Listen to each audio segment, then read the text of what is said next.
Welcome, Adam's Child, to this week's sermon, where we look at the two New Vegas endings we have yet to discuss after the examination of the Legion NCR conflict. This is all a part of an ongoing cartography series where we look at factions, creatures, and events from a bird's eye view.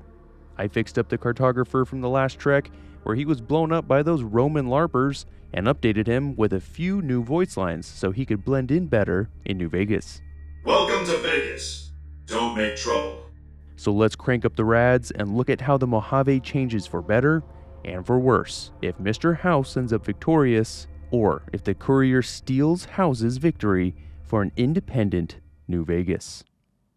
We looked at the NCR and the Legion through their military conflict because we can't fully understand either one in full isolation. Where they are and why they are there at all has to do with the NCR-Legion conflict, and in a similar way, Mr. House and the independent Vegas endings are completely intertwined and best examined in tandem. There are some interesting things about this mapping attempt though, because unlike the Legion and the NCR, House does not have control over vast tracts of land. That said, it is still quite interesting to look at House or an independent New Vegas from a bird's eye view, especially due to their interactions with other groups. It is also important to note that the independent ending is the most varied of all the endings because of the player, or really the courier, who calls the shots. Without having to answer to a despotic warlord like Caesar or a techno-authoritarian businessman like House, the independent ending can span a wide breadth of outcomes. The courier can follow Yes Man, who is the key to using House's systems and Securitrons, and all of Yes Man's advice is predicated on House's plans and data, which essentially just makes it the House ending with a different flavor. The courier, however, can choose to go against Yes Man's advice in dozens upon dozens of ways. Therefore, we're going to examine two additional kinds of independent endings that are the bookends of all the choices. One I am calling the full freedom ending, brought about by the Freedom Courier, and the other is a pure chaos ending, which is the result of the Chaos Courier. The Freedom Courier emphasizes self-determination, a true belief that groups should not be coerced by others, and instead choose their own destiny, with the one caveat being that they can't control other groups, and that New Vegas must be united under the Freedom Courier. The Chaos route is much more interesting than simply killing any and all people and groups. It is finding out what would cause the greatest chaos for every significant group mentioned in the slides, and what would make living and traveling in the Mojave the least stable and predictable. So let's take a look at what a Mr. House and a strict Yes Man independent ending would look like, and then follow that up with the two independent Vegas endings, Freedom and Chaos. To understand where House and his holdings are and why, we need to know more about the intelligent and mysterious business magnate himself. Robert Edwin House was born well before the Great War in 2020 and would graduate from MIT before it changed its name, and he started Robco at the ripe old age of 22 years old. He would be tremendously successful and very wealthy as a result, but House wasn't interested in money and wealth for its own sake. He had even greater ambitions.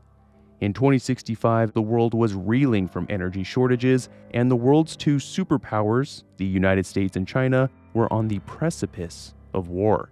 Mr. House had calculated that it was a mathematical certainty that within 15 years, so by 2080, there would be a world-ending nuclear exchange. House did not think it was possible to save the world, but he could save something else. Something that he loved, and that, to House at least, was the most tremendous pre-war city in the world, Las Vegas. He immediately set to creating plans, electronic and laser defense systems to defend the city, a reactor and command center in his Lucky 38 casino, life-prolonging technology that would allow him to ride out the fallout as long as he needed so he could achieve his goals, under no illusion that this would be easy or quick. He created a peculiar kind of robot that has only been seen in and around New Vegas called the Securitron, and he built up a Securitron army in a secret bunker out by Hoover Dam. Although everything he had achieved so far was monumental, in the year 2077, he was finalizing work on an important software update that would greatly enhance the capabilities of nearly everything from the Securitrons to his defense network, and even the stability of the mainframe at the Lucky 38 that controls every single part of this plan. This update would be stored in a unique storage device made in the shape of a casino chip called the Platinum Chip. The chip was officially fabricated on October 22, 2077 in Sunnyvale, California, less than 1 day before the Great War would begin. The chip wouldn't leave the facility before nuclear missiles were in the air, and by that time, it was too late. New Vegas and the nearby areas would be targeted by no less than 77 intercontinental ballistic missiles, and his laser defense system installed in the Lucky 38 itself would perform well, knocking out 68 of them and protecting the city from all direct strikes. Immediate destruction was averted, but the crisis had just begun. Without the Platinum Chip, House's control systems started to fail with glitches and errors that cascaded horrifically. To prevent the nuclear reactor powering the Lucky 38 from melting down, it had to be put offline. For 5 years, House in his life preservation pod, controlling his systems through a cerebral interface, would battle power outages due to his offline reactor, suffering for years under daily mental strain until he finally managed to boot up an older but more stable version of the mainframe's operating system. While House had been struggling to keep himself and his plan alive, the citizens of Las Vegas tried to survive as well. Spared a fiery death, they instead started to succumb to the effects of radioactive fallout.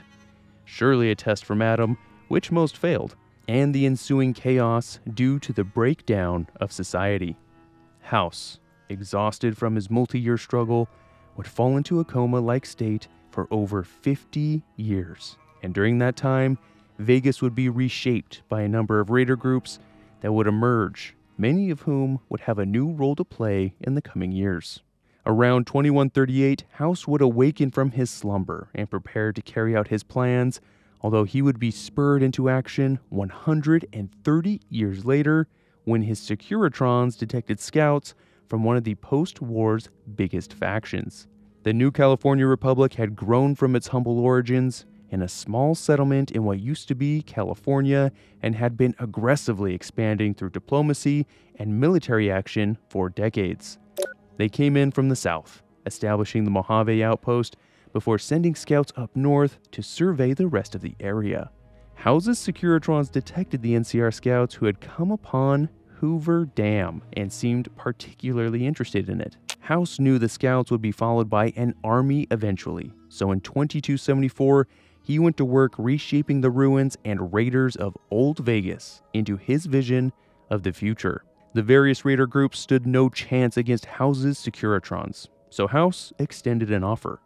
If they submit to House and agree to completely abandon their former identities, House would give them supplies, materials, and direction to become the owners of rebuilt and revitalized casinos on the Strip. 3 groups would accept House's terms, becoming the 3 families: the White Gloves, the Chairmen, and the Omertas. 2 groups, one that would later on come to be known as the Kings, would move into some of the ruins of Vegas to the north, and the Great Khans, who refused to join or be forced out of Vegas, would be attacked and forcibly removed. With the main street known as the Strip being rebuilt under House's control, he uses this impressive show of power to negotiate with the NCR, who poured into the Mojave from the south. At this point in time, House really only controls 3 places shown in blue: the Strip of New Vegas, Hoover Dam, which has some Securitrons in it, and his secret bunker nearby, which had been disguised as a weather monitoring station. The few groups we know of, the Kings, were pushed into the northern ruins, where the blue stripes denote House's soft control over the area, and the Great Khans went far out of the reach of House, creating a settlement known as Bitter Springs and controlling the surrounding area. The vast white area with a green border is the NCR, and they quickly came to control most of the Mojave rather quickly. That same year in 2274, the NCR would sign a treaty with Mr. House known as the New Vegas Treaty, believing House to be enough of a threat to not challenge him militarily, while also getting full control of the Hoover Dam, which had been held previously by Mr. House. The NCR agreed to divert 5% of the dam's electrical output to the Strip and recognized the Strip as an independent economic zone under the control of House. The NCR was additionally allowed an embassy on the Strip and the use of the pre-war McCarran Airport as a military base with quick access to the Strip via a monorail. NCR soldiers were eager to splurge their paychecks on the sparkling gem of the Mojave, and House was happy to take their money. The NCR had unwittingly agreed to finance House's ambitions. By 2275, the Legion was amassing on the eastern side of the Colorado River to challenge the NCR, who it sees as its main geopolitical threat. And while the NCR bolsters its own presence at the dam, they also get the old electrical generators online and producing 50% of the dam's potential output. Between 2275 and 2277, House was also erecting defensive barriers, constructing the walls that surrounded the Vegas Strip, and then another wall around the northern slums, which would come to be called Freeside. This allows House to better control those that can come into Vegas, which is seeing an increased amount of traffic and visitors, especially from the NCR. The Kings, who had initially not agreed to House's terms and moved off the Strip and into the northern slums, organized themselves and took on the persona of Elvis Presley. At this moment, House now only controls the walled-off Strip, the hidden bunker near Hoover Dam, with soft control over a walled-off Freeside, but Outer Vegas is still completely chaotic, especially in the south, that not even the NCR themselves can control, and Hoover Dam has now been given over to the NCR. In 2276, the Brotherhood of Steel, shown as black with a red border, is defeated by the NCR at Helios 1 and forced to retreat and hide at the Hidden Valley bunkers, while the NCR took control of their high-tech power plant. In 2277, the Legion challenges the NCR for control of Hoover Dam and loses due to the unorthodox tactics that the NCR Rangers and that their leader, Chief Hanlon, had masterminded. For a time, the NCR would hold the entirety of this part of the Mojave uncontested. In 2278, one of the groups we are interested in, the Great Khans, who had been kicked out of New Vegas in 2274, is targeted by the NCR at their Bitter Springs community because of their raiding and hostility towards the citizens of the NCR. This massacre forced the Great Khans to migrate once again, this time finding refuge in the empty and easily defensible Red Rock Canyon to the west. We don't know exactly when, but between the rebuilding of the Strip in New Vegas in 2274 and 2281, when the game of New Vegas begins, the game's protagonist, the leader of the chairman who runs the Tops Casino and is House's protege, known as Benny, gets a stroke of luck. He attacks and disables one of House's Securitrons that patrol the Strip using a pulse grenade, and with the help of the followers of the Apocalypse, is able to rebuild and reprogram the Securitron. This special Securitron would come to be known as Yes Man, and is able to access House's network directly, examine data, and decrypt sensitive information. This leads to Benny's discovery of the Platinum chip that was created and lost 2 centuries ago. How Mr. House is financing sweeping recovering efforts in Sunnyvale, California, in order to recover the chip. This is also where Benny learns that it is key in upgrading House's defensive networks and Securitrons, which is how he plans to fend off everyone else. The upgrades that the chip would provide would give House the ability to be a legitimate combat threat to both the NCR and the Legion. Benny sees this as his golden ticket to replace House and control New Vegas and potentially the entire area himself. And so he starts to set his own plans in motion, using Yes Man as basically his informant. Between 2271 and 2281, the Legion gathers its forces to challenge the NCR once again, taking the east side of the Colorado, kicking NCR forces back across the river, and establishing their primary base known as the Fort, right on top of Mr. House's secret bunker that houses his army of Securitrons. The bunker is investigated by the Legion, but it remains impenetrable to them. The NCR establishes many military bases and outposts on the west side of the Colorado, as shown by the triangles. In 2281, just before the start of the game, the Legion makes contact with the Omertas, who run the Gomorrah Casino, filling their heads with grand aspirations to control the Strip, and the Omertas start to covertly make plans to stage an attack on the Strip. Simultaneously, the Legion reaches out to the Great Khans in Red Rock Canyon to manipulate their hate for the NCR, convincing them to ally themselves with the Legion in the coming second battle for Hoover Dam.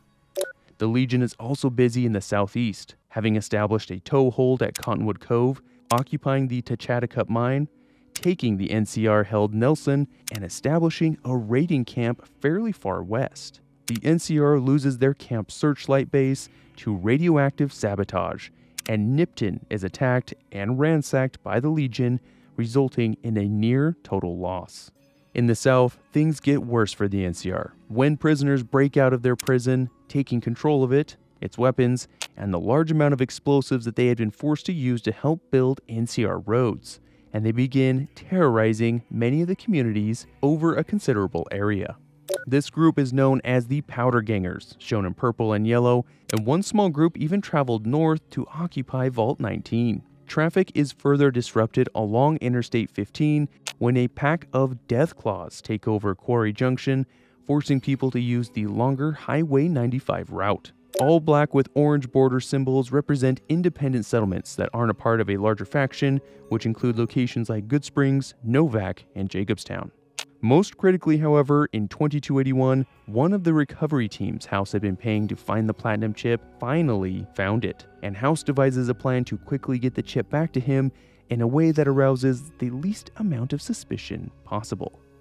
Using 6 different couriers, each with a different small item to transport, and each using a different route that was vetted and cleared by a mercenary team, House hoped to finally come into possession of his chip. Only one courier would have the platinum chip, but there would be no fanfare or heavily armed guards that may attract attention. In October of 2281, Benny ambushes Courier 6, the one carrying the valuable platinum chip, with the help of some paid goons with information provided him by Yes Man. He comes into possession of the platinum chip, shoots the courier in the head with what has to be the most unlucky headshot in the world, and the game officially begins. Compared to the NCR and even the Legion, House's holdings are not impressive, but as we all know, it's not the size of the holdings, but how you use it. House is accelerating its grand vision of New Vegas, and by extension, mankind, which will be helped, hindered, or stopped dead by the courier and their actions during the game. First, let's examine the events that will lead to an absolute House victory, and by extension, a pure Yes Man victory, since they both track very closely to each other with a few small differences. House is calculating, he is dispassionate, and he hopes to build New Vegas under his leadership into a technological powerhouse that would put even the pre-war US to shame, so that humanity can eventually leave the destroyed world behind and colonize the stars. First, he needs to get rid of the NCR and Legion. Then he needs to rule New Vegas with an iron fist. And lastly, he needs to secure the Mojave as a whole to make it as safe and stable as possible so that people will filter in from all directions to feed money into the casinos, of which House takes a considerable cut. With the shocking and sudden loss of the platinum chip at the hands of Benny, House needs a new protege, someone skilled and persistent enough to carry out his plans, since House is physically incapable of doing so, seeing as he's basically a piece of sentient jerky in a life support pod. So we first begin with House's immediate plans, the commands he gives his new protege, the courier, who survived being murdered and made their way across the great New Vegas circle with help and supervision by the omnipresent Securitron named Victor. House knows that Benny has the platinum chip, but doesn't want to alert Benny to this fact, because doing so may jeopardize the platinum chip itself. Rather than showing his hand by having Securitrons storm the Tops Casino, he asks the courier to come through on the contract to deliver the platinum chip. This requires the courier to confront Benny at the Tops Casino, and although this encounter can go in many different ways, from directly attacking him and taking the chip, and even getting betrayed by him again. In that case, he runs off with the chip and his cronies rush in and try to kill us. Alternatively, a female courier can seduce him and kill him in his sleep, which seems like a method Benny himself would be proud of. Although the order of events can be different depending on the choice, here we're going to assume a straightforward timeline where the courier kills Benny at the Tops and immediately recovers the platinum chip. It is after encountering Benny that the courier is introduced to Yes Man, who lives in a small unfinished part of the Tops Casino right next to Benny's room. Yes Man explains Benny's scheme and informs us that he cannot say no to any command, so if we wanted to pick up where Benny left off and take Vegas for ourselves, he could help us with that. The most critical piece of that process is to kill Mr. House so that Yes Man can upload his personality matrix to the Lucky 38 mainframe and thereby have access to everything that Mr. House has. Mr. House will need to be killed by entering the antechamber where his life support pod is. However, opening the door to access the elevator that will take us to House will cause all Lucky 38 security to go on full alert. The courier has a choice when deciding to take Mr. House out of the picture. He can be removed from his sterile environment and killed after a brief conversation, or he can have his control of the Lucky 38 severed by removing his cerebral interface, keeping him alive but unable to do anything except be alone with his thoughts. However House is taken care of, Yes Man will meet the courier at the primary computer where House usually addresses the courier and uploads himself into the Lucky 38 mainframe. With access to all of House's data, control of the Securitrons, and the platinum chip in hand, the courier effectively controls everything that House did. Providing House or Yes Man with the platinum chip that was acquired from Benny will cause them both to request the courier go to the basement for a demonstration of the Securitron's new abilities, which includes a Gatling laser and shoulder-mounted missiles. After upgrading the Securitrons on the strip, House will require that the courier makes their way to the Securitron bunker over in Legion territory, and Yes Man will heavily suggest doing the same, although there is a choice not to. Since we are following Yes Man's suggestions for this scenario, we will call this courier the House Wannabe Courier. The House Wannabe Courier makes their way to Fortification Hill to meet with Caesar, who has heard of the courier's exploits and wishes to use their abilities to his own ends. Caesar is quick to ask that the courier take the platinum chip and go into the Securitron bunker. The Legion knows it is connected to Mr. House because of the Lucky 38 sigil on the bunker doors. Curiously, Caesar doesn't send any of his men along with us and just trusts the word of the courier no matter what happens. Using the platinum chip to access the bunker, House will greet us at some of the monitors to tell us what to do and inform us of the hostile security. At the very end of the bunker is a console to use the platinum chip to upgrade the Securitron army as Mr. House requires. We can also follow Caesar's order and blow the bunker up by destroying generators and causing the power systems to become unstable, destroying the Securitron army, but this option can only be done with a Yes Man playthrough. Also, Mr. House is adamant that Caesar not be harmed or assassinated so that the Legion does not become reinvigorated by their leader's martyrdom. In preparation for the upcoming battle at Hoover Dam, House orders the courier to travel north to Nellis Air Force Base, an area occupied by the extremely insular group known as the Boomers. Yes Man will strongly suggest making contact to enlist their aid as well, following Mr. House's plan. Nellis is guarded by an impressive amount of firepower. The Boomers have artillery, rocket launchers, and basically if it explodes, they love it. The courier must work their way through and survive the artillery barrage as they approach, and then come into the good graces of the clan by helping them. This will culminate in a final mission where an old B-29 bomber that has been submerged in Lake Mead for almost 200 years is brought back to the surface so they can rebuild their own B-29. The Boomers will then agree to assist House or an independent Vegas courier when the Battle of Hoover Dam breaks out. Although House wants the Boomer support, it's not because he thinks he actually needs the help. Rather, he doesn't want to risk the Boomers promising to help the Legion or the NCR instead. So, if the courier is unable to secure an alliance with the boomers for whatever reason, House instead orders that the courier destroy the boomer leadership to ensure that they are taken out of the game. After getting the aid of the boomers, House orders the courier to investigate rumors that one of the families are making secret plans against him. Making contact with the Gamora receptionist, who is an informant for House, won't yield much information other than, yes, indeed, some shady business is happening, but she doesn't know the details.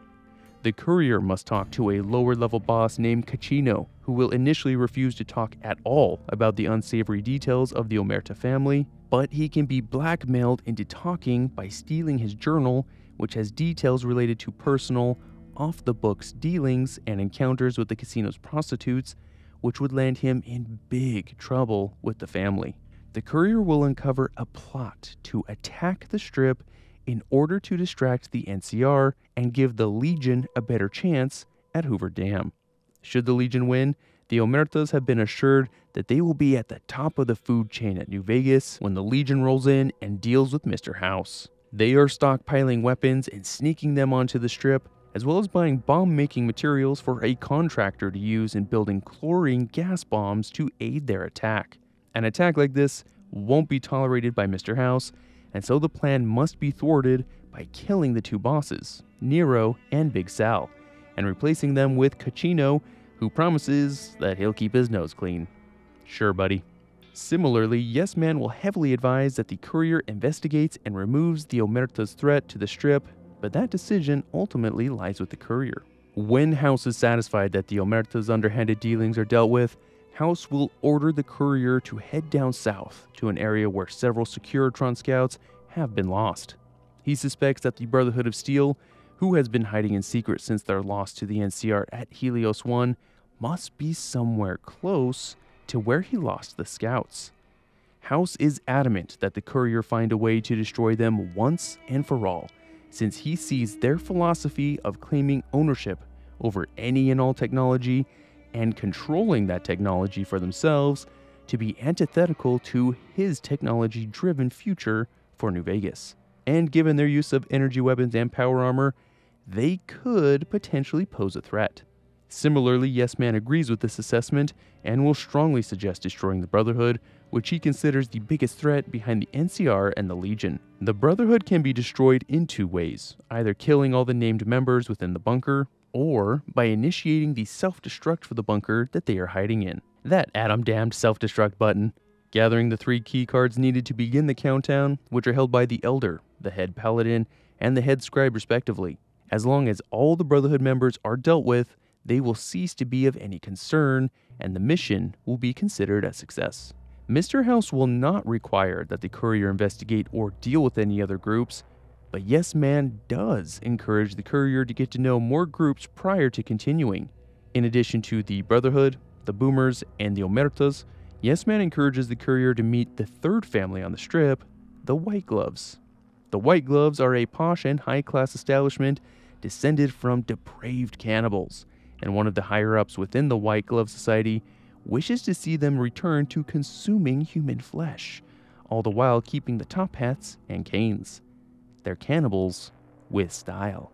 The White Glove Society had, however, promised House to leave this practice behind when they accepted his deal, and if word got out that one of the families were actually a bunch of cannibals, that could be bad for business. As a result, the courier must figure out and foil the sinister plot of Mortimer, one of the leaders, and his accomplices, which involves kidnapping people of repute, since apparently they are well-fed and disease-free, and he plans to serve them up for the rest of the White Glove members to unknowingly eat. This is done so that Mortimer can reveal to the rest of the White Gloves that they all just ate human flesh, thought it was tasty, and that, hey, that's no big deal.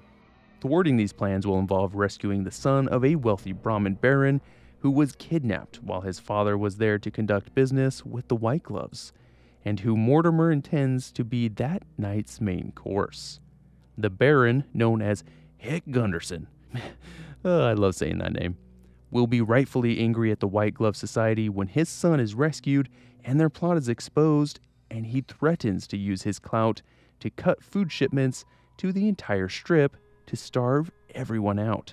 Obviously, this would be really bad for business, so the best outcome for both Yes Man and House, although again House doesn't order us to contact the White Gloves, is to talk Heck off the ledge and convince him that the cannibals within the White Glove Society have been dealt with, and it would be unwise to block all food shipments to the Strip. With that potential catastrophe averted, Yes Man has one last group that he wants us to familiarize ourselves with, and that is the Great Khans. House is not a fan of the Great Khans, so by extension, neither is Yes Man, who makes it clear that he thinks it would be best if the Khans just weren't around anymore. The Great Khans have received an emissary from the Legion known as Carl. Why do I think that's so funny? Who has convinced the Khans to join the Legion in their fight against the NCR, using their bloody past and intense hatred of the NCR to their advantage. The Khans are convinced that they will avenge themselves and attain further glory with the Legion, unaware of the Legion's practices of brutal assimilation of tribal groups and complete destruction of their former identity. Although House himself doesn't seem to care if we engage with the Khans or not, he also doesn't want either the Legion nor the NCR to receive aid from any outside group, nothing that might tip the scales one way or the other too easily, just like with the Boomers.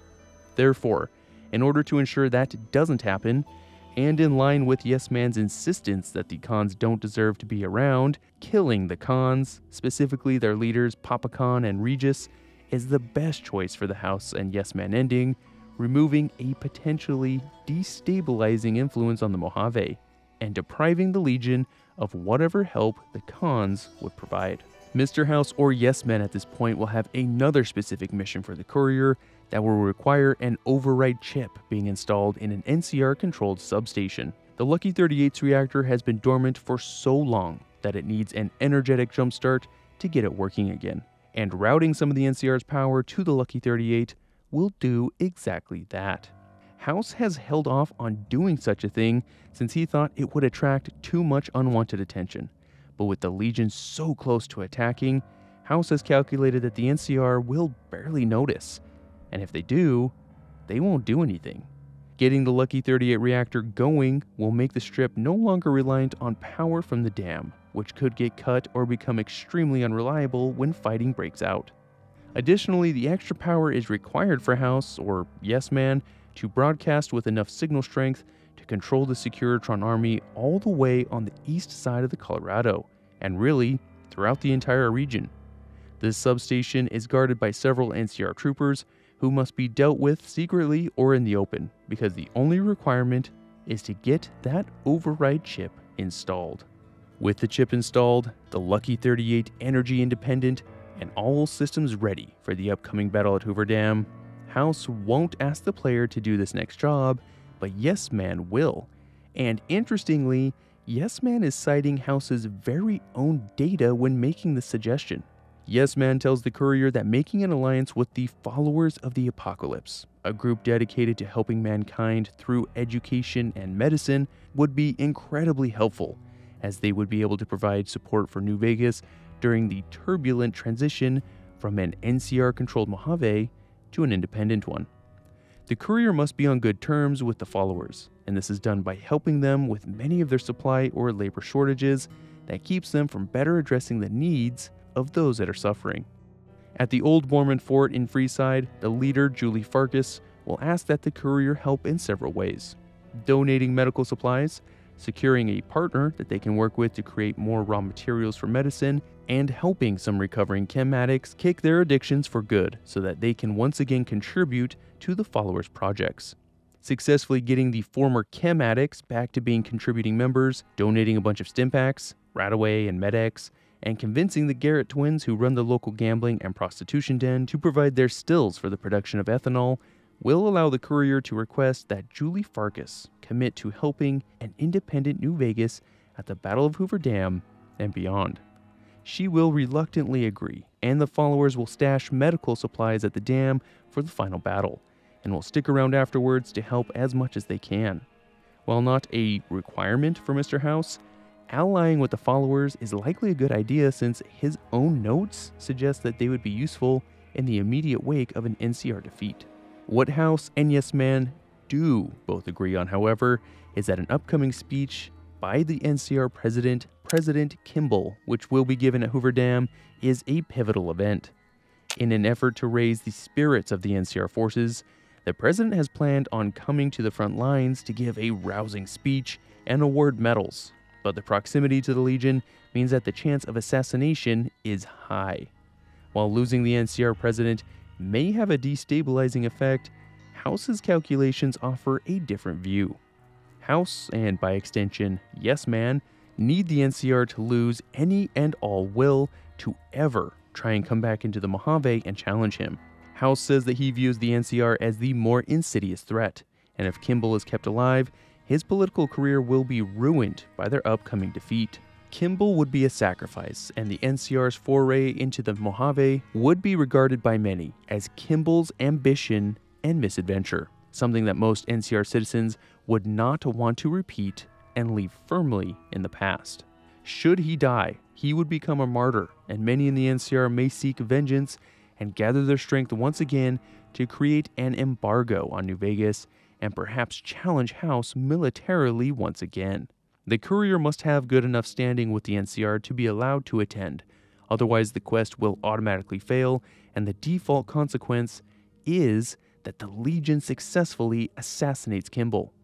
However, stopping the Legion attempts on Kimball's life will satisfy House or Yes Man more confident in a future where the NCR is not strong-willed enough to be a threat. The very last thing to do is to attend the Battle of Hoover Dam as both the NCR and the Legion marshal their forces. But I want to talk about actions the courier can take that are not sanctioned by House or Yes Man, but that would contribute to the overall goal of having an extremely stable and secure region that would maximize the number of people coming to Vegas to spend their hard-earned caps and fund either House's vision of the future or an independent New Vegas. Although House doesn't control Freeside, he certainly has influence there with Securitrons just at the gates. That said, it would be in the best interest of New Vegas for Freeside to be more stable, seeing as the only way into the Strip at this point in time is through Freeside. The Kings have the ability to stabilize the area, given their influence there, but they must not be allowed to cooperate with the NCR, since that would give the NCR an in close to the Strip. Refusing to help the NCR reconcile with the Kings, and even going as far as further sabotaging their relations by killing Major Kieran, a leader of the NCR Supply Corps that is trying to distribute food and supplies to the needy in Freeside, will ensure that the Kings consider the NCR an enemy. Neither House nor Yes Man control the Outer Vegas ruins, and this is a problem. The ruins, particularly in the south, are infested with raiders, but not just any raiders. Fiends are an especially unstable and unpredictable threat. Raiders who are just as gemmed up and high as a kite as they are violent. Predictably, this is a bad mix and has resulted in incredible violence, much of it against the NCR, who established themselves at Camp McCarran. In order to break the Fiends, their leaders must be killed, which include Violet, Driver Nephi, Cook, but most importantly, Motor Runner, who leads from his base at Vault 3. In order for House to control Outer Vegas, or for an independent Vegas to quell Fiend violence, Motor Runner must be killed. Looking farther south, although House is not necessarily a fan of wanton killings and assassinations, there aren't many options when dealing with the Powder Gangers that have occupied Vault 19. In order to keep them from raiding and destabilizing the area just south of New Vegas along Interstate 15, which has traditionally been an important route for travel, the Powder Gangers, or at least their leader Samuel, must be killed as well. I-15 was an important artery into New Vegas, but has since been choked off by the presence of a large group of Deathclaws that made Quarry Junction their home. Just on the west side of the interstate, the Deathclaws prowl the area, mobbing anyone that tries to pass through. And this threat should be removed to make it easier, faster, and safer for people to visit the city. Neither House nor Yes Man will speak of the Deathclaws, but rooting out and killing all of the Deathclaws, especially the Matriarch, in and around Quarry Junction, will benefit New Vegas greatly.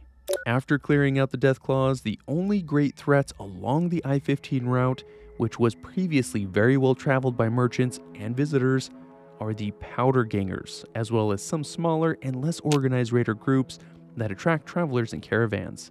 The powder ganger presence here is quite widespread. They have several camps established radially around their main base, which is the NCR Correctional Facility, where they used to be imprisoned before they broke out. There is not really an elegant or diplomatic way to deal with them, but by killing their leader Eddie at the correctional facility, the gangers will fall apart as a faction, ceasing to be an organized threat that is currently hammering the town of Prim, harassing Goodsprings, and curtailing the number of caravans that can safely move through the area.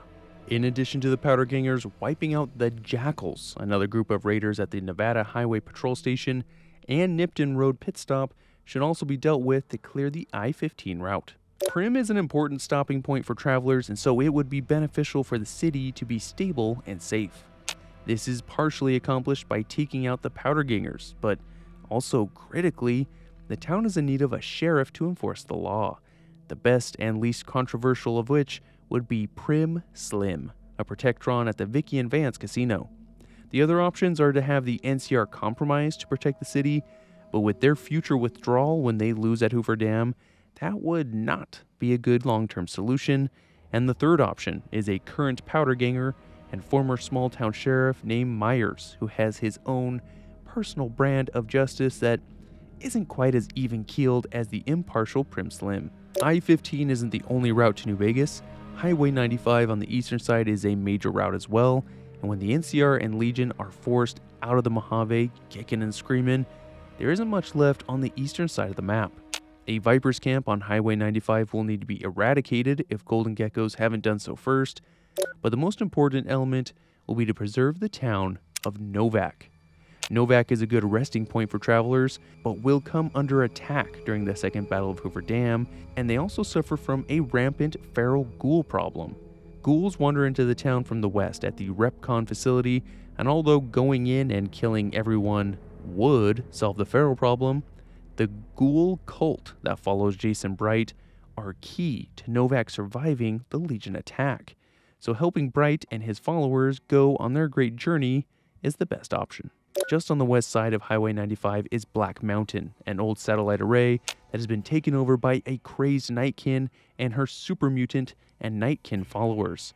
In this instance, killing the crazed leader Tabitha would be the best option, as her followers abandon the location over time and no longer pose a threat to those nearby or anyone that approaches the mountain.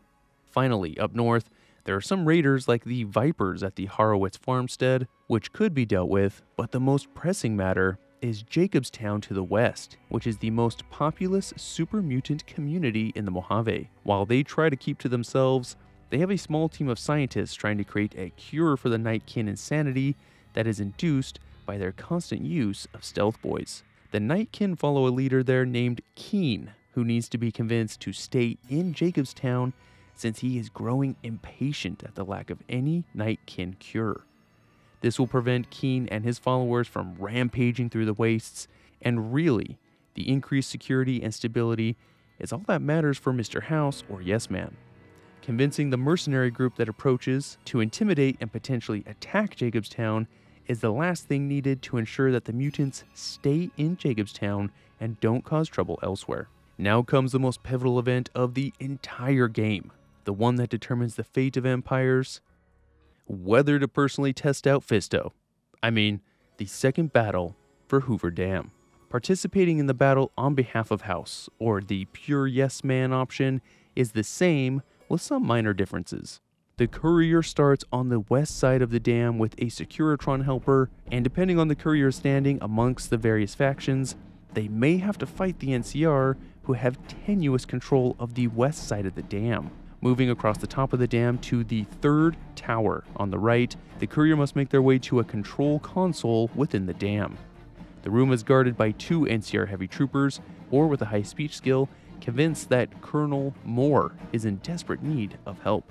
Once in the control room, installing another override chip on the console gives House the ability to access some of the dam's systems. House prints out terms of surrender for General Oliver, and directs the courier to an electrical switch, which is required to divert power to the Securitron vault under the fort. Power that is needed to jumpstart the bunker and all of its Securitrons. The courier must battle their way through the hallways, with small monitors in the walls glowing with House's face, a sign of things to come. After throwing the switch and exiting into another tower, the courier can look at the Legion's main base and see the destruction wrought by the Securitron army. The camp is engulfed in flames several yards high, and we can only imagine the complete destruction that is befalling the Legion there. The courier makes their way back to the top of the dam to witness the boomers coming in with an assist in the form of a bombing run on the Legion-dominated eastern side. Multiple Securitrons can be found fighting heavily armed legionaries, and the Securitrons seem to handle most of them easily, although a pair of legionaries armed with anti-material rifles put up stiff resistance. With the main camp destroyed by the Securitrons, the courier must make their way to the Legate's camp, where Legate Lanius, the leader of the Legion's army, is located. Fighting through the camp and confronting Lanius, the courier can decide to kill Lanius, or with a very high speech skill, convince him to accept defeat on this day and retreat back east. House does not seem to have a preference, as he considers the NCR the greatest threat, but after dealing with the Legate however the courier desires, General Oliver and a team of Rangers blow the gate on the camp and walk right in. General Oliver is riding high on what he thinks is a sweeping NCR victory, and he will congratulate the courier, only to be cut off by a large group of Securitrons right behind him.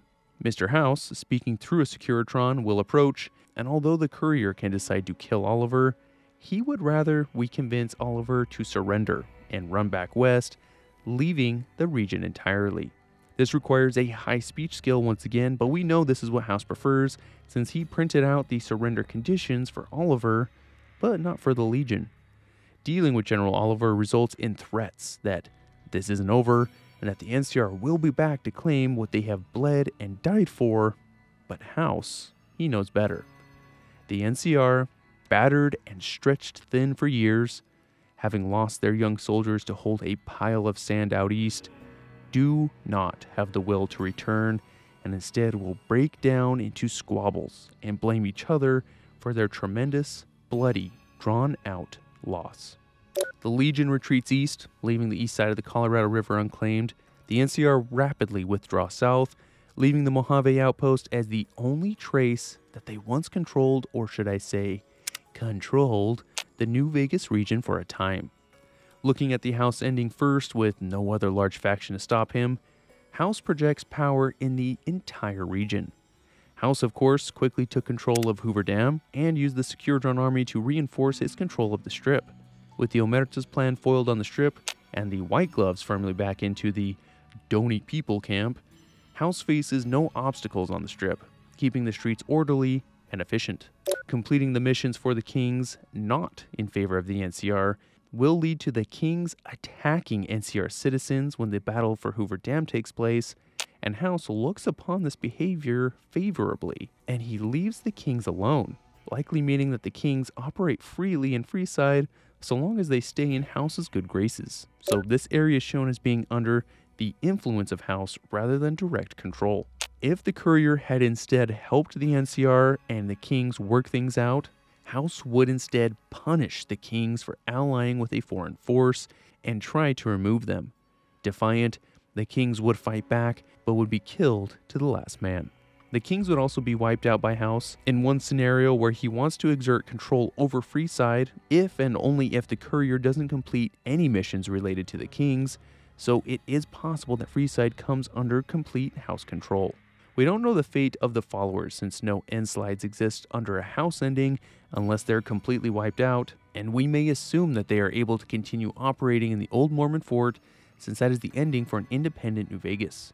North of New Vegas is quite sparse. Highway 95 ends abruptly in a collapsed tunnel to the northwest, and the area only has isolated pockets of raiders and creatures that wouldn't have too much of an effect on New Vegas. The boomers to the northeast, after helping House at the Battle of Hoover Dam, are just left alone. House is not interested in them any longer. They served a purpose, and that purpose is done, so they continue to live at Nellis, But due to the positive interaction with the courier, they opened themselves up more to traders. The Northeast is largely empty since the NCR withdrew from the area, abandoning their military bases and camps. The Northwest is also much quieter. The Great Khans have been destroyed in Red Rock Canyon as shown by the black circle, which represents a destroyed and uninhabited location. Jacobstown is a stable location for super mutants and Nightkin, although it did take longer than it needed to make a cure for the Nightkin schizophrenia, since the courier didn't help accelerate the research at all. House's courier was only concerned with keeping the Nightkin here in order to prevent them from leaving and attacking travelers and settlements. The South Vegas ruins, once dominated by the Fiends and a large NCR military base at McCarran, had a bloody few weeks starting at the second battle for Hoover Dam. Upon hearing the Legion had launched their attack, the Fiends attacked McCarran. Since killing the Fiend leaders was determined to be the most in line with House's ambitions, even though he doesn't order it, this is the scenario reflected here. The NCR was able to repulse the Fiend attack, but after their retreat down south, House handily erased the Fiends entirely from the region with his Securitron army. House therefore has complete control and dominance over the once tumultuous southern Vegas ruins. Out east, we don't know what House did with all the former military camps and outposts, but since there is no longer any Legion threat from the east, I think it is most probable that they aren't used for anything, since House isn't a military man interested in empire building. Black Mountain is now empty and devoid of the super mutants and Nightkin that once lived there, since House's courier killed Tabitha in order to disperse the super mutants there. Otherwise, they would have been a threat, attacking nearby travelers and settlements. The RepCon facility to the south also stands empty after helping Jason Bright and his cult blast off on their great journey. This removes the feral ghoul threat, which threatened the nearby town of Novak, which is an important rest stop for travelers, but also enables Novak to survive an attack by the Legion that takes place when they also attack Hoover Dam. Jason Bright and his followers help coordinate and bolster the defense of the town, which survives, stabilizing this area and making travel safer and easier. Hidden Valley, almost smack dab in the middle where the Brotherhood had sought refuge, is just a smoldering ruin, with the few remaining survivors adopting new lives or seeking out another Brotherhood chapter out west, their power in this region completely broken. The southeast is a lot like the northwest corner, not much of use or interest here, with the added negative of having a heavily irradiated area around Camp Searchlight filled with ghouls. For this reason, House likely is not interested or heavily involved in controlling or policing this part of the Mojave, since people will avoid it even if the ghouls are completely cleared out. On the west side though, just south of New Vegas, the Powder Gangers that occupy Vault 19 are rooted out and scattered due to the loss of their leader, no longer able to terrorize travelers. The Death Claws at Quarry Junction are cleared out, reopening this direct route to New Vegas, although it isn't clear if House would try and exploit the quarry for its resources or not. Good Springs, just west, does fairly well after House's courier helps them resist the Powder Gangers, but House, rather curiously, has his reliable Securitron companion, Victor, stay at Good Springs and monitor the town. The Powder Gangers were by far the largest threat in the southern area of the map, spreading rather far, establishing camps, and harassing settlements like Good Springs and Prim. Having killed Eddie and/or cleared out the NCR Correctional Facility, like we discussed earlier, causes the Powder Gangers to leave the prison empty and vanish into the wastes, with many of them perishing, ending their campaign of terror against caravans and travelers that not even the NCR itself had the resources to deal with adequately. As a result, Prim, which has been a significant settlement in the past, is safer with the Powder Gangers gone, and with Prim Slim as our choice of law enforcement, Prim continues to prosper. Interestingly though, if we had instead asked the NCR to watch the town and enforce the law, Mr. House will act a bit out of character, sending Securitrons to protect the town and extract heavy taxes due to their loyalty to the NCR. But it's hard to fault the town for being grateful that someone stood up to enforce the law after everything they've been through.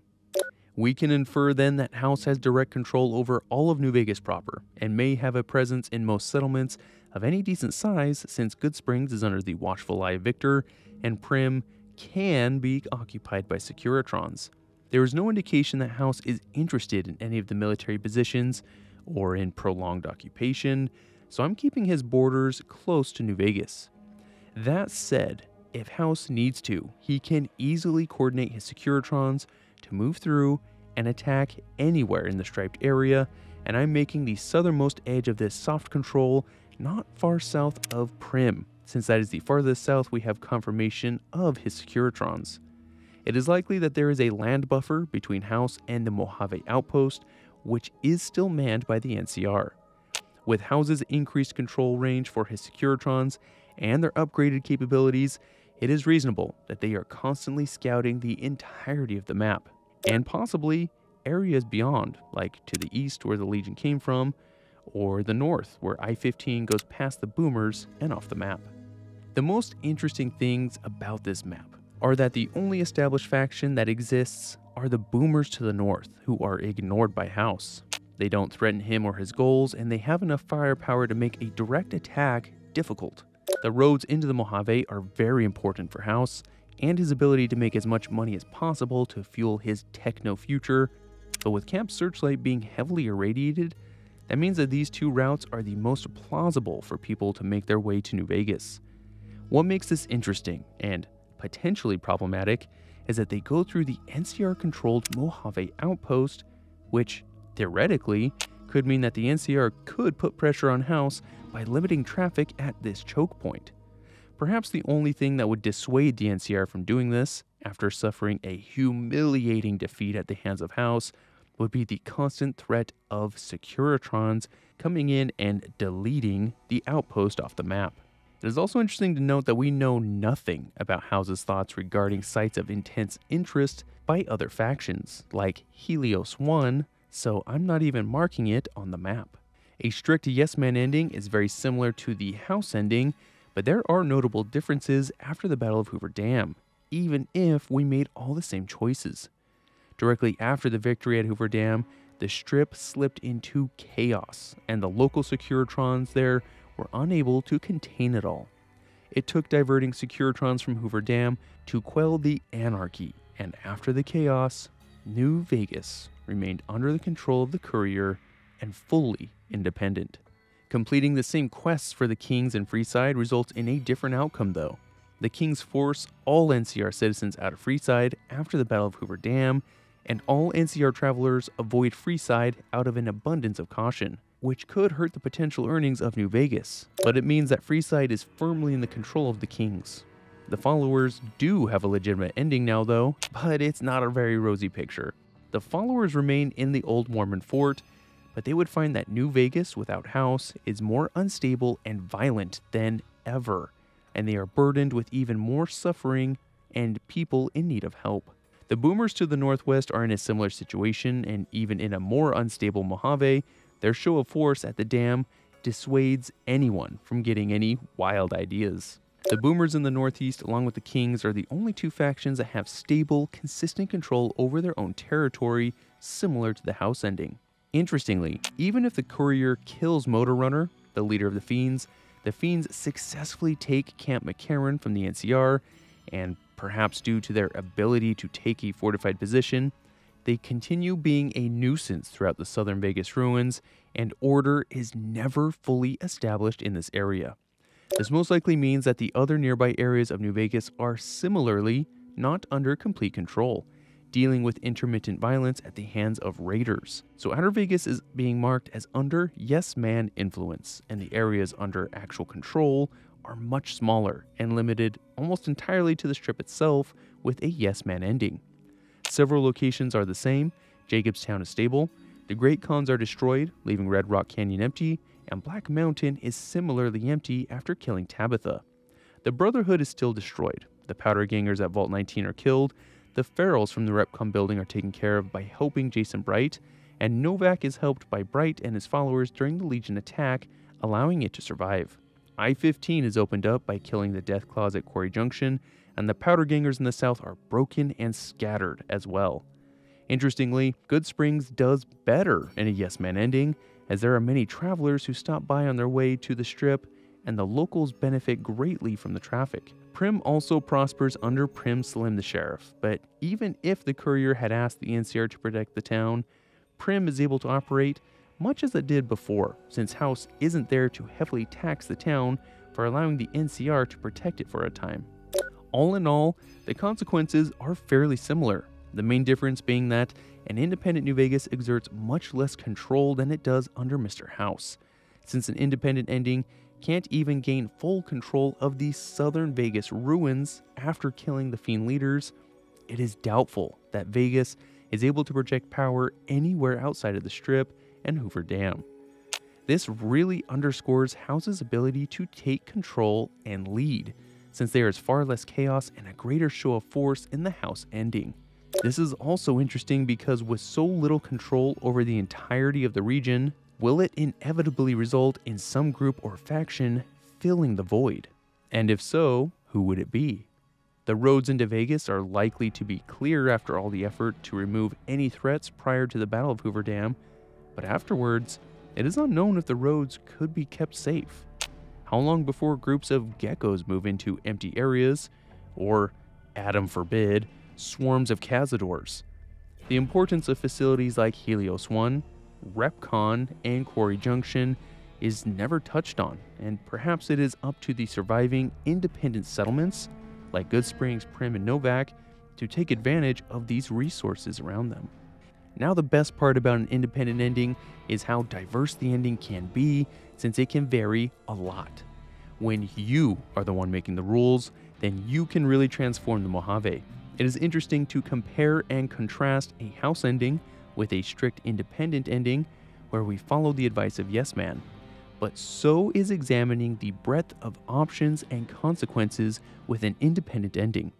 Let's first examine the full freedom scenario I mentioned, where the Freedom Courier, as I'm calling them, is intent on maintaining a strong and unified New Vegas, but also believes other groups and factions should choose their own destiny, and therefore helps them achieve that self-autonomy. Since we already know each step for the independent ending, let's focus on the changes that would need to be made for a full freedom ending, how they are achieved, and then look at the consequences of those actions. Every major step would be the same, like upgrading the Securitron army to make them more effective, protecting President Kimball during his speech at Hoover Dam, and then talking Legate Lanius and General Oliver down at the end of the battle, sparing their lives. Where the main differences lie are how to treat the smaller groups and factions. Where House and Yes Man both consider the Brotherhood of Steel to be diametrically opposed to the future of New Vegas and have the technology to be a threat to them, the Freedom Courier prioritizes the survival of the Brotherhood, who are on the brink of extinction. This means that the Freedom Courier makes contact with the Brotherhood and goes through each of the quests to both help the Brotherhood and to build an alliance with them to increase the chances of positive cooperation. This requires the Freedom Courier to earn their trust through a series of missions.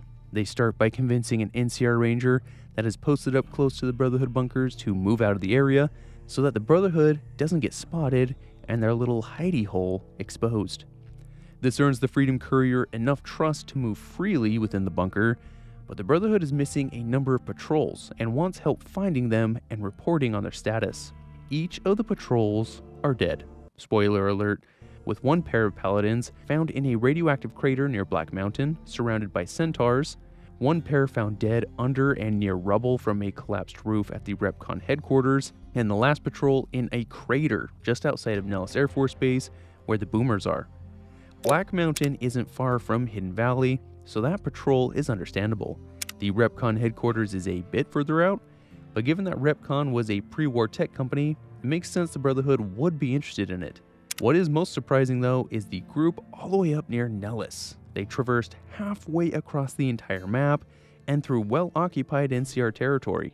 Returning the holotape reports gives closure for the Brotherhood, but the courier will then be approached by Paladin Hardin, who wants to replace Elder McNamara with himself because he disagrees with his leadership. Given that Hardin is more hardline and aggressive, it is important that McNamara stays in charge of the Brotherhood, otherwise the future of the Brotherhood will be much more violent. The Brotherhood then wants help finding scouts that are out on assignment and getting their latest intel. One is near the NCR Correctional Facility, keeping an eye on the powder gangers. One is relatively far away near Nipton, observing the Legion's recent victory there, and the last is not far from Camp Forlorn Hope, the beat-down frontline camp under NCR control. The last important step is to help acquire the items necessary to keep the bunker's life support systems functional, which requires HEPA 20 cartridge filters that are found at Vault 22, a reverse pulse cleaner that is found in the Fiend-controlled Vault 3, and lastly, a differential pressure controller that is found in a flooded section of Vault 11. The Brotherhood will trust the Freedom Courier so much at this point that they are given a key to access the bunker whenever they want. However, the real clincher is when Elder McNamara asks the courier to travel to Black Mountain and install a remote signal transmitter that will allow the Brotherhood to tap into the satellite array there and turn on the broadcast control board. This act is enough for McNamara to allow the Freedom Courier to be promoted to the rank of Paladin, making a strong and worthwhile connection between the Freedom Courier, who will run New Vegas, and the Brotherhood. However, since the NCR is still largely in charge, convincing the NCR to ally with the Brotherhood will ensure the Brotherhood's survival in the Mojave. The Great Khans are another group that must be treated differently, and the best way to help the Khans maintain their identity is first to have them break their alliance with the Legion.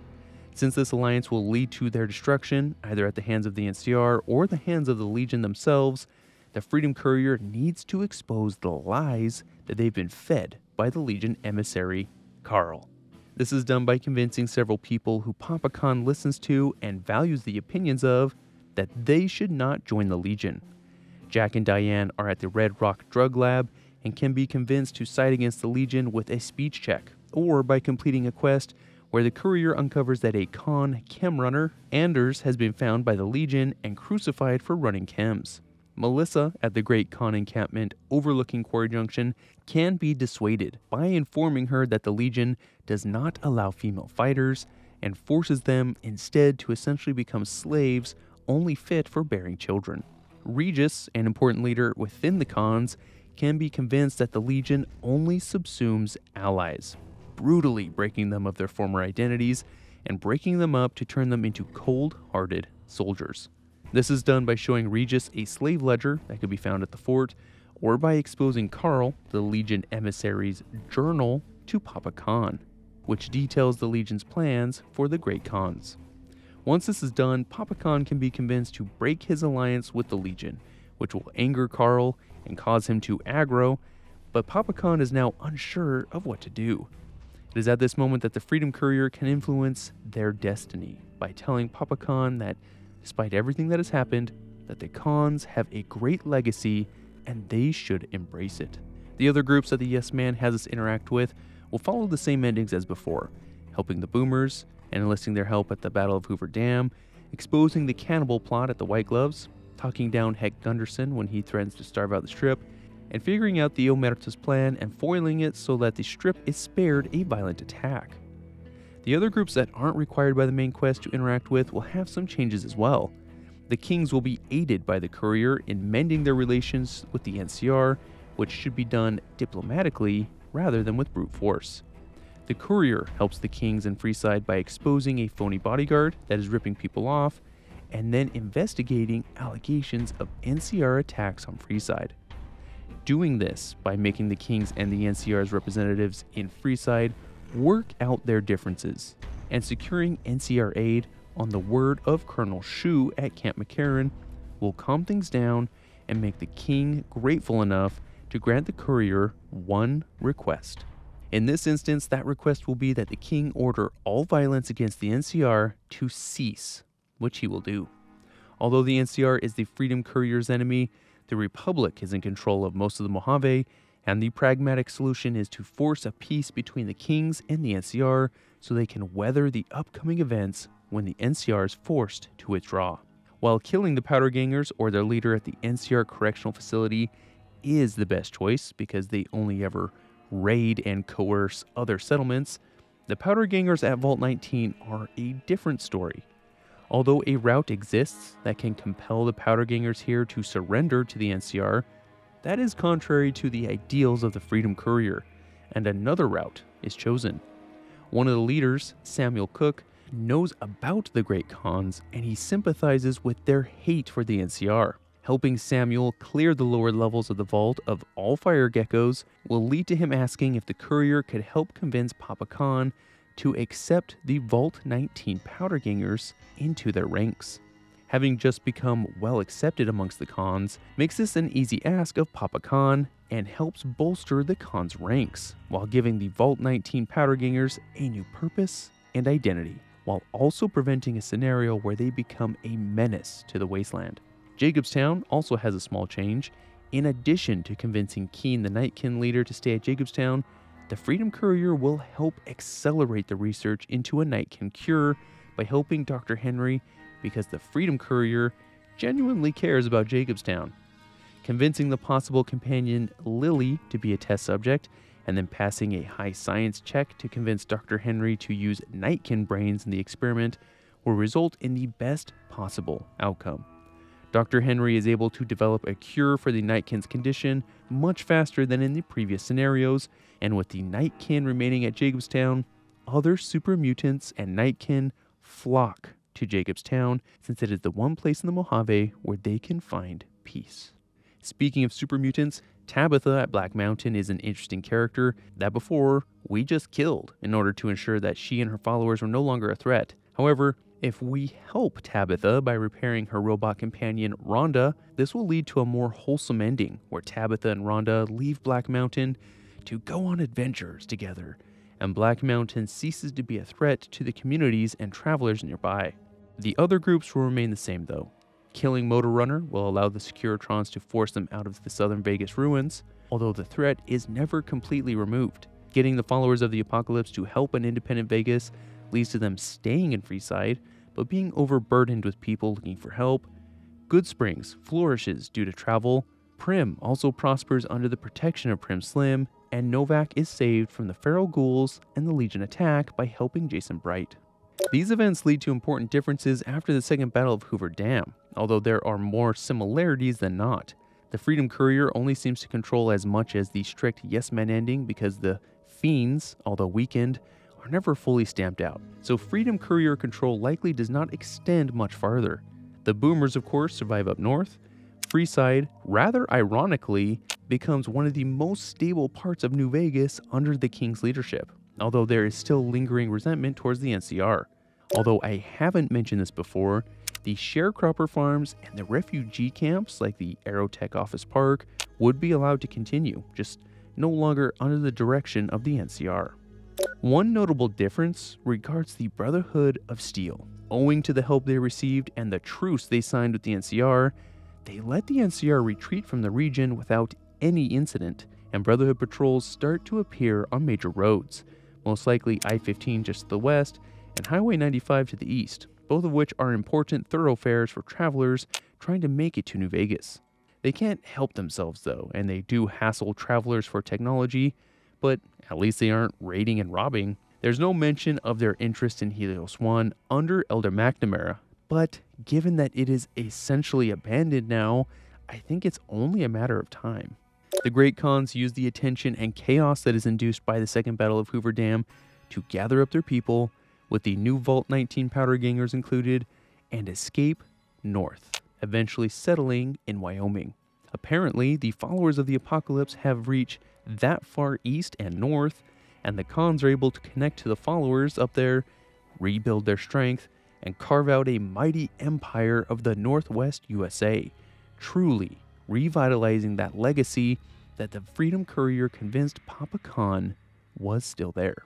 So we end with a map that shows how much change there is with the Brotherhood being kept alive, and truthfully, I think it is only a matter of time and perhaps a change in leadership or with some growth of the organization that will lead to greater influence of the Brotherhood, likely taking places like Helios 1, the Repcon test site, Black Mountain, and likely securing any of the vaults that they find. This could set up for a potential future conflict with an independent New Vegas. Although it doesn't seem like it, many factions were not killed, but helping them led them to move on from the Mojave, like Tabitha and her mutants, and the Vault 19 powder gangers who joined the Khans, who in turn left Red Rock behind. So although far less bloody and destructive, we still have many formerly inhabited locations standing empty. Now for the most interesting and different of all the options, the Chaos Courier, independent ending. This ending has vastly different choices and therefore large consequences for the future of the Mojave. After installing Yes Man on the mainframe, every other ending has us traveling to the hidden Securitron bunker and upgrading the Securitrons. But because we just want to see the world burn, the Chaos Courier instead chooses to destroy the bunker, and with it, the entirety of the Securitron army. Although this makes Caesar pleased, we're not here to please people, so we punch him in his stupid face and assassinate him, causing chaos among the Legion. The override chip still needs to be installed at the El Dorado substation, but the optional suggestion to get the help of the followers should instead turn into a followers massacre, where at least the leader Julie Farkas needs to be killed. Yes Man will be passively aggressive with the Courier's choice of actions thus far, but suggests that we should help prevent the assassination of President Kimball, which the Chaos Courier completely disagrees with. Not only do we not prevent it, we assassinate him ourselves, because it is only fair that both factions should go through a leadership crisis at this critical point in time. Before initiating the second battle for Hoover Dam, however, there is some other business to attend to.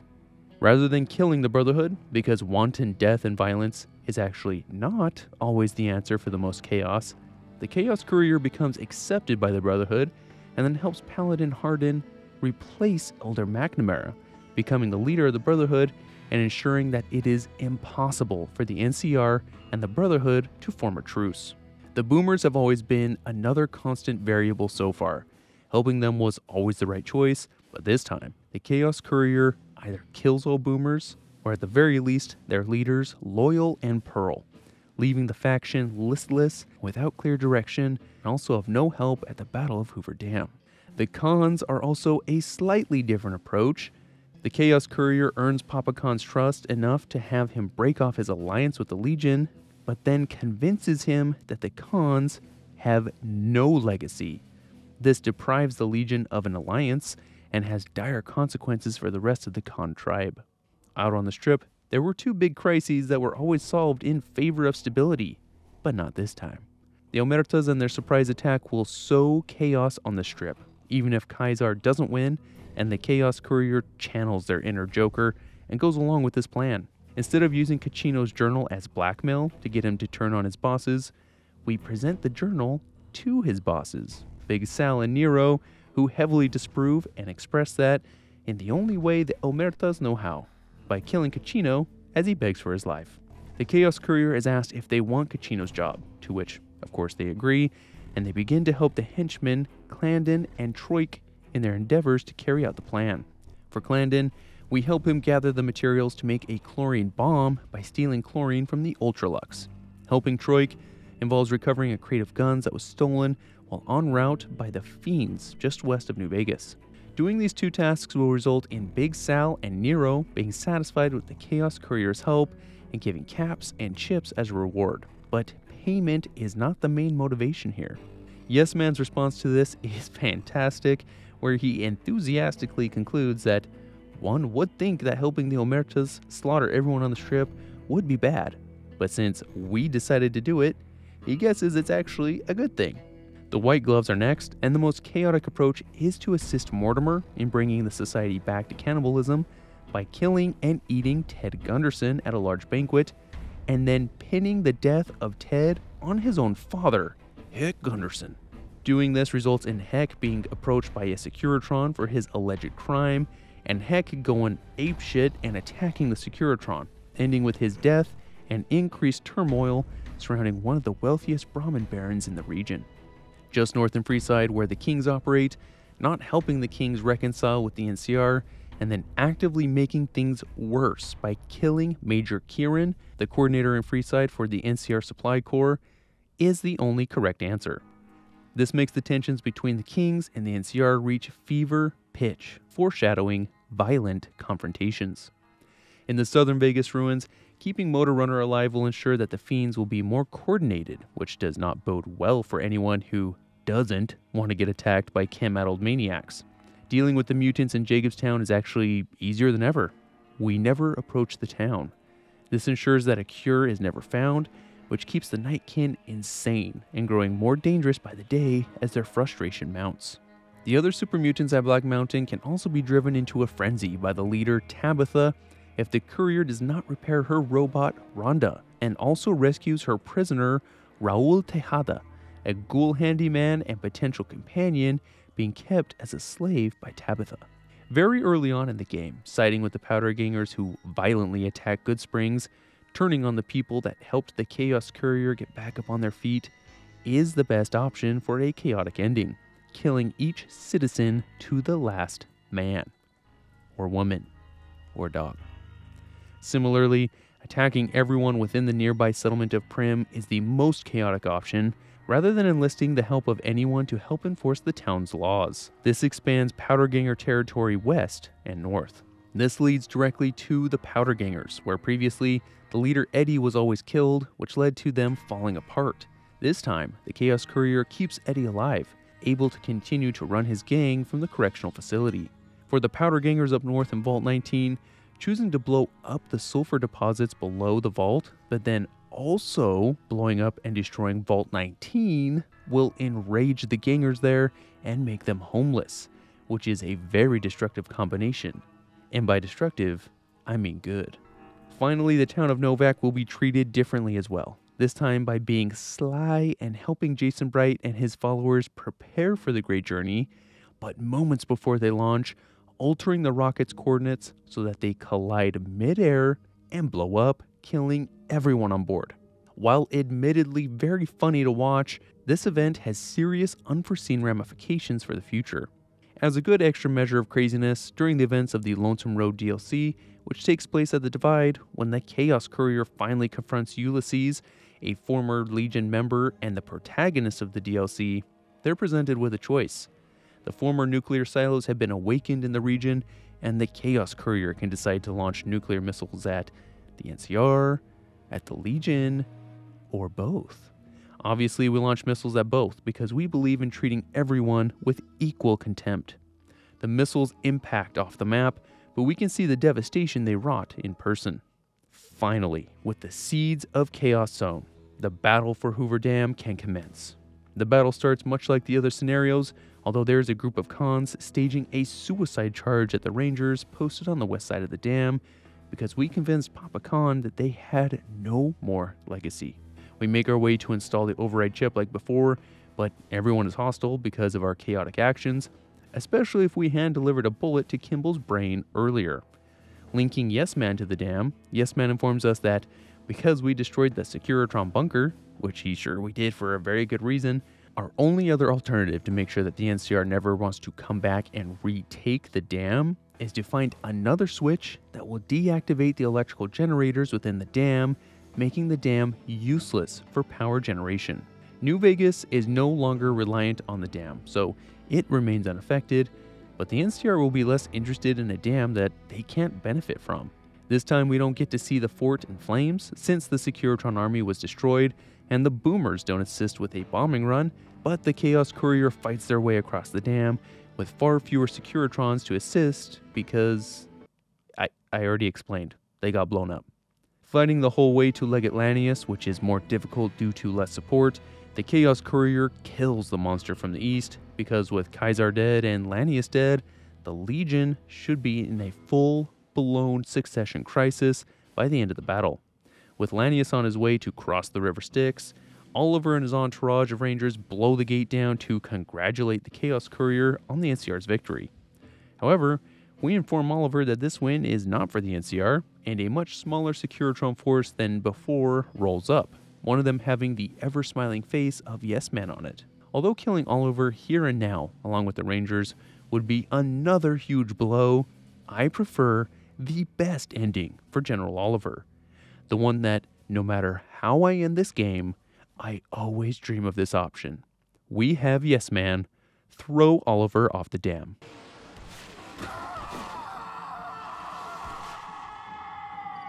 Magnifique. It should come as no surprise that the Chaos Courier makes for a very different wasteland than any before them. Because we destroyed the Securitron army, The Securodrons on the Strip are hard-pressed to keep any semblance of order, and anarchy rules the streets for a long time.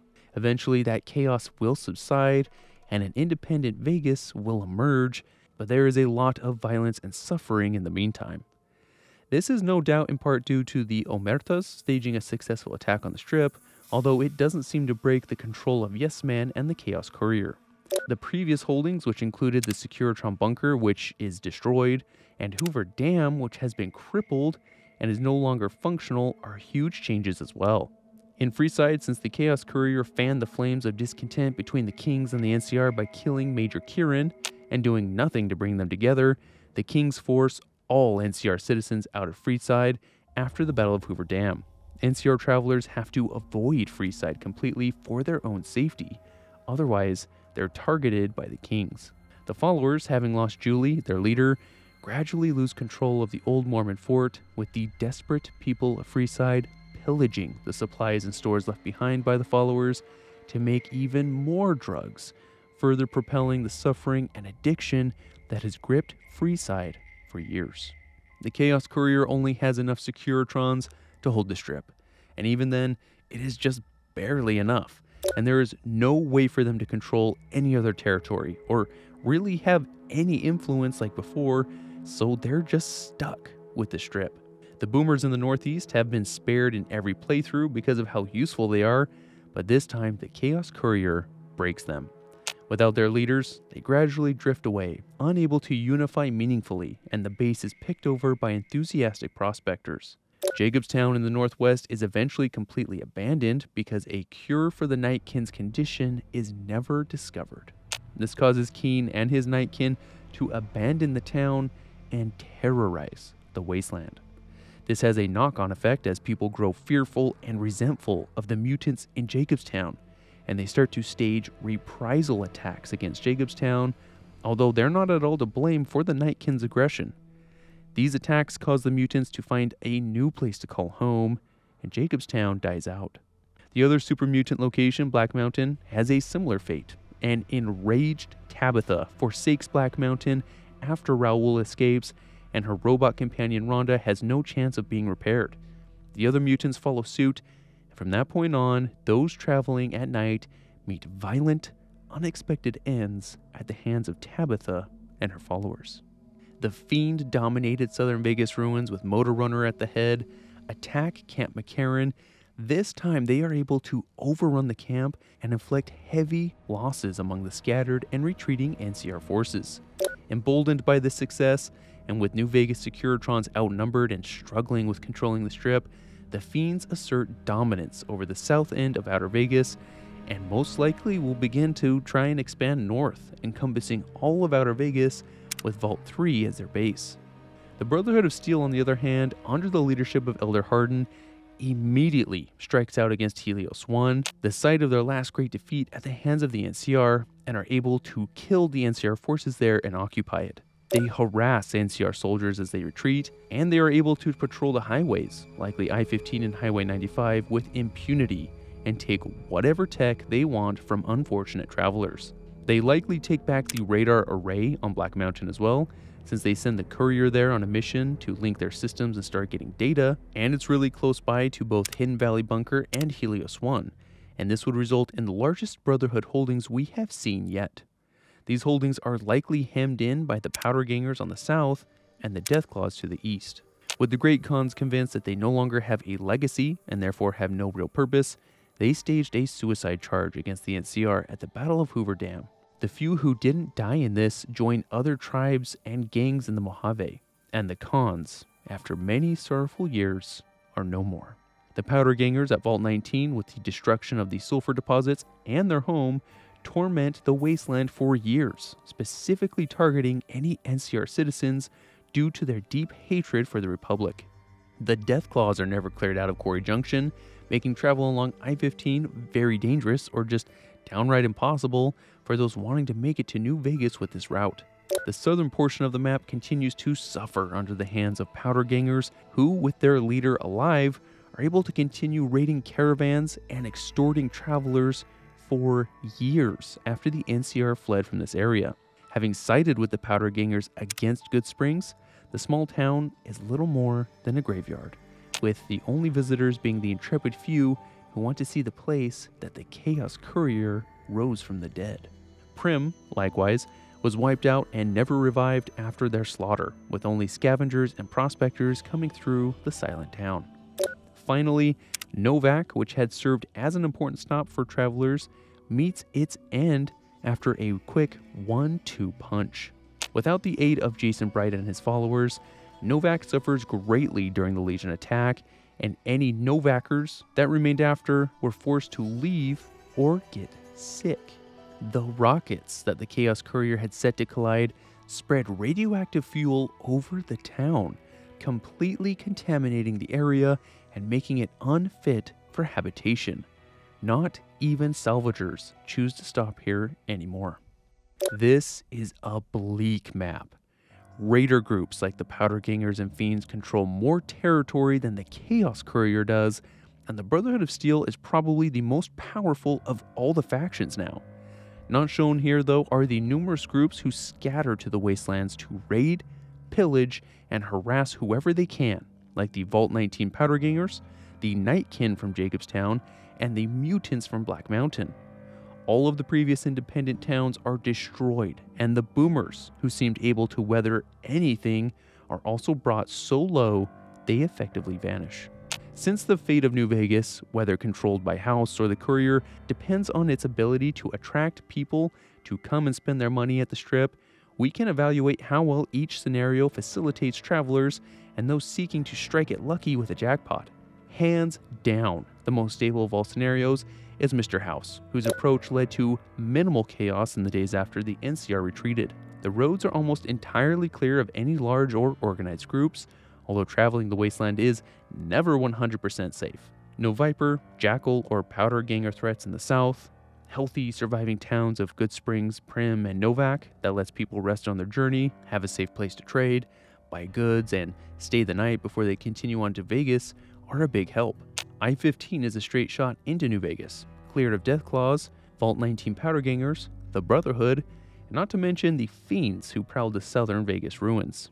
Really, there is nothing but random wildlife to waylay travelers, making it hands down the most stable of all options, and House has shown he can enforce his will as far south as Prim, meaning any issues that arise can be dealt with. The Yes Man independent ending is the second most stable, since it mirrors most of what House does, but the Courier is unable to assert the same level of control that House does, and Vegas struggles with instability in the immediate wake of the NCR retreat.